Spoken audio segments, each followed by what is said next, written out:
தினமும் அவருக்கு பாராட்டு விழா நடத்துறாங்க ஸ்டாலின் ஐயா. தினமும் எதுக்கு பாராட்டு விழா? தமிழகத்திலே கொலை குற்றங்கள் அதிகரித்திற்காக பாராட்டு விழாவா? இல்ல பெண்களுக்கு எதிரான குற்றங்கள் நான் உங்களுக்கு படிச்சு காட்டுங்க. 3 வருஷத்துல எவ்வளவு? 16,000 தாண்டி போக்சோ கேஸ் மட்டும், அதற்கு பாராட்டு விழாவா?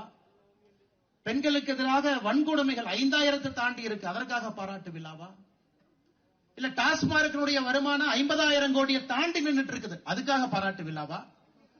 இந்தியாவில் எங்கேயுமே இல்லாம ஒரே நாளில் 2 அமைச்சர்கள் பதவியில் இருந்து நீக்கப்பட்டிருக்கின்றார்கள், அதற்கு பாராட்டு விழாவா?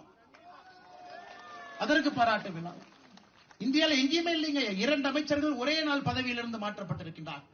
இது லல்லு பிரசாத் யாதவ் அவங்க பீகார்ல முதலமைச்சராக இருந்த பொழுது கூட 2 அமைச்சர்கள் ஒரே நாள்ல மாற்றப்படவில்லை. அவ்வளவு மோசமான ஆட்சியிலும் கூட. காரணம், ஒரு அமைச்சர் ஊழல் செஞ்சு ஜெயிலுக்கு போறாரு, 1.5 வருஷம் கழிச்சு வெளியே வர்றாரு, மறுபடியும் அதே பொறுப்பு கொடுக்கறாங்க, மறுபடியும் சாராயத்தை விற்கிறாங்க, 50,000 கோடியை தொடுது. உச்சநீதிமன்றம் சொல்றாங்க எதற்காக ஜாமீன் கொடுத்தோம்? நல்லவங்க நாங்க ஜாமீன் கொடுக்கலீங்க, 1.5 வருஷம் சிறையில் இருந்தீங்கிற ஒரே காரணத்துக்காகத்தான் ஜாமீன் கொடுத்தோம். நீங்க என்ன பண்றீங்க? மறுபடியும் அரசு அதிகாரத்தை கையில வைத்துக் கொண்டு மறுபடியும் தப்பு பண்றீங்க. இன்னும் 10 நாள்ல அமைச்சரவையிலிருந்து நீக்கவில்லை என்றால் கொடுத்த ஜாமீன் நாங்க ரத்து பண்ண போறோம், கைதாகுவீங்க. கைதுக்கு பயந்து கொண்டு, ஐயோ மறுபடியும் பிடிச்சு 1 வருஷம் உள்ள போட்டுருவாங்க, கைதுக்கு பயந்து கொண்டு அமைச்சர் செந்தில் பாலாஜி அவர்களை அமைச்சரவையிலிருந்து நீக்கிறாங்க.